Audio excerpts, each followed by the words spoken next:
Welcome, everybody, to the weekly HDI Local Chapters live stream show. This show is brought to you by Robert Half, which is a talent solutions firm and leading provider of technology professionals needed to build, deploy, and operate technology in this cloud and digital world. And they do that by providing highly skilled IT professionals on a contract, a project, or even a full-time permanent basis, basically to help you keep your businesses going.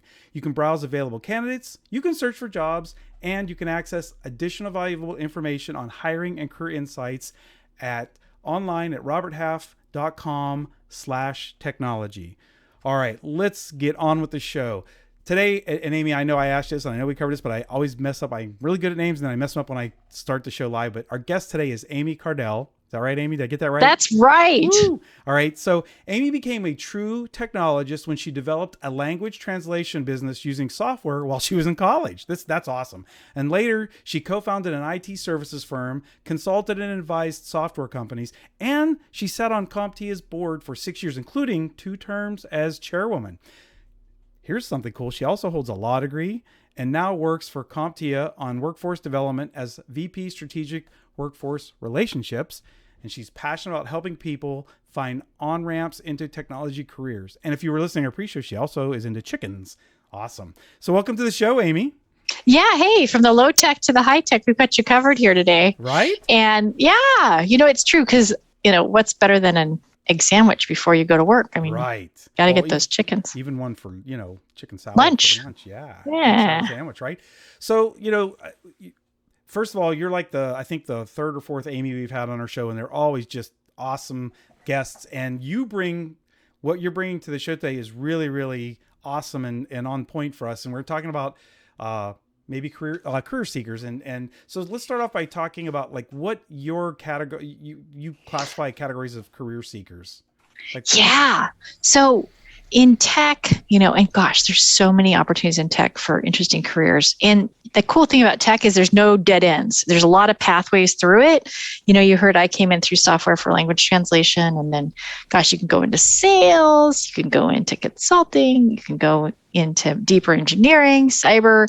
And, let's face it, tech is the sexy industry with a lot of investment and great paying careers. People who work in chemistry are darn smart too, or if they work in geology, they're darn smart too. But because of all the investment and the fact that the impact can be scaled and touches so many people, the revenue that can be generated is greater. And so there's some really cool pathways to think about how you can come through regardless of your interests. And, there's a lot of myths to bust too. Yeah, so let's talk about that.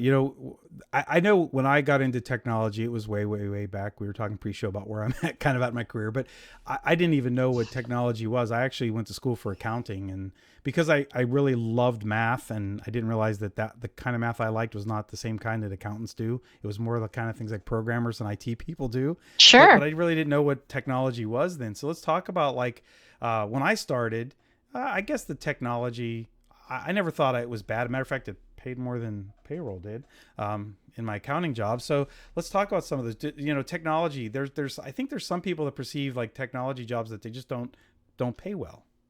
I know, right? Isn't that interesting? And they also think that they're jobs that'll be require a lot of math. You talked about math, yeah. So there's a lot of myths to bust around both those things. So let's talk about pay. So we have a website, CompTIA.org. And if you're interested in career pathways, you can go to CompTIA.org. And on that website, we have if you want to go into this part of IT, support. If you want to go into that part of IT, cyber, we can talk you through what those pathways are and what those starting salaries are.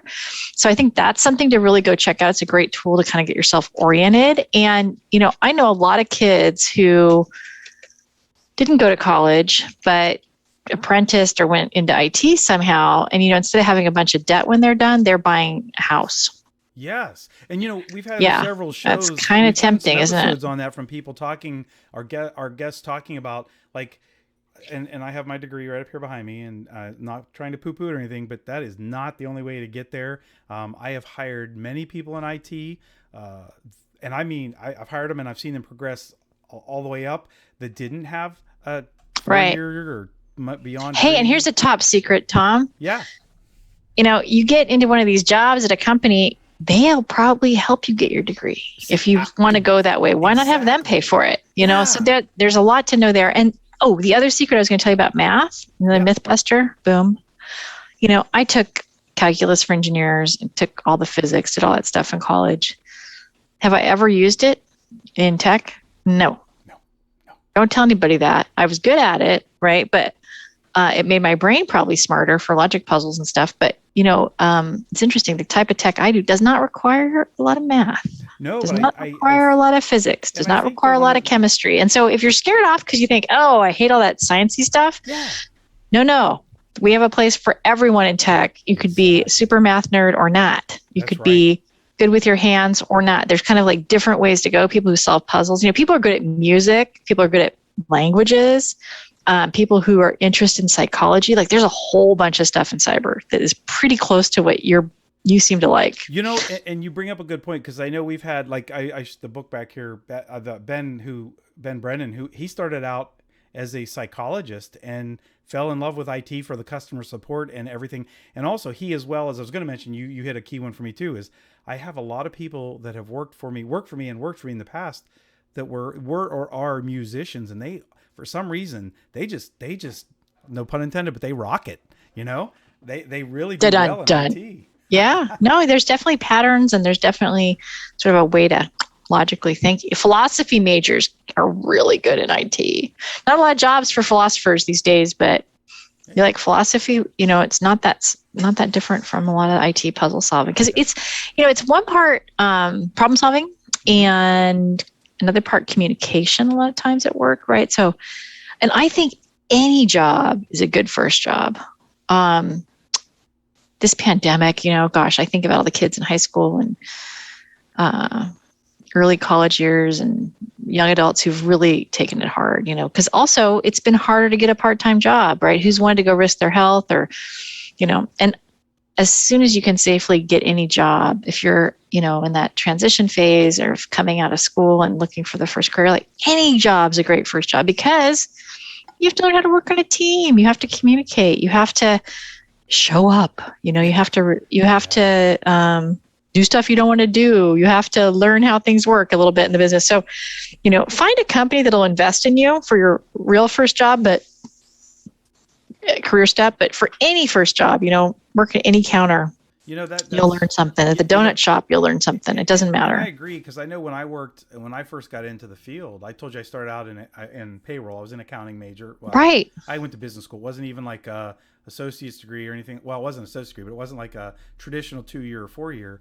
But I started with a company that turned out that they invested in me. They gave me tuition. That matters so much. I talked and coach so many young people, and my kids are that age too, right? So I have a secret test kitchen at home with them and their friends. But the interesting thing is, a lot of kids are so nervous getting their first job and, interviewing and all that. And I think you should be less nervous and more picky, especially right now. Yeah. There's a lot of people looking for good people, and, really ask them how they're going to invest in you. Don't be afraid to do that. Yeah, it's funny because you say that, because my son just graduated with it's a mechatronics degree, which is kind of like a nice. Yeah, and so he went and interviewed for a company, and he was nervous, of course, and he asked me. Sure. And I said, well, I've interviewed a lot, so let me tell you what I would ask them. And I told him, and he asked them questions like onboarding and training and reinvestment. Right. How are they gonna work with them? They were absolutely stunned and almost didn't know how to answer that. I mean, they do it, but they were just surprised that a kid coming out of college would ask him that question. Good. And they hired him. I mean, he just started this week at that job, and they have a really good onboarding plan. So you're right. It's like, so listen, we're more than halfway through the show, and I wanted to talk to you a little bit about career projection and your thoughts on that. We talked about like looking for a job, getting into it, but let's talk about so once I get a job, help desk or desktop support. Do I stop there? I mean, I absolutely couldn't do that, but let's talk about like tips and things on career projection. Right. So as we look at pathways, we like to call them, how do we get through the pathway? Oftentimes the progression I see is someone has a retail job in tech, right? Could be at a Best Buy, could be at any big box store. Then, work in retail, work in the counter in retail. Like, they obviously have an interest in tech. Maybe they're going to school at the same time. The next step tends to be a support desk. And it could be some kind of service company doing that. That seems to be the next stop. And then, I like to talk about apprenticeship, because apprenticeship's a way that, do you guys all know what apprenticeship is? So that's when an employer really enrolls you in a program to train you. And you, at the end of the year, earn some industry certifications and some on-the-job training. At the end, you've ticked off all the competencies for a job role. And CompTIA does those in 4 different job roles: planning of projects for tech, or cyber, or networking, or help desk, like we're talking now. So you could spend a year in an apprenticeship like that. And then, okay, now you are a qualified IT support technician, right? Maybe you have a degree. We have folks with 4-year degrees doing this. We also have folks who don't.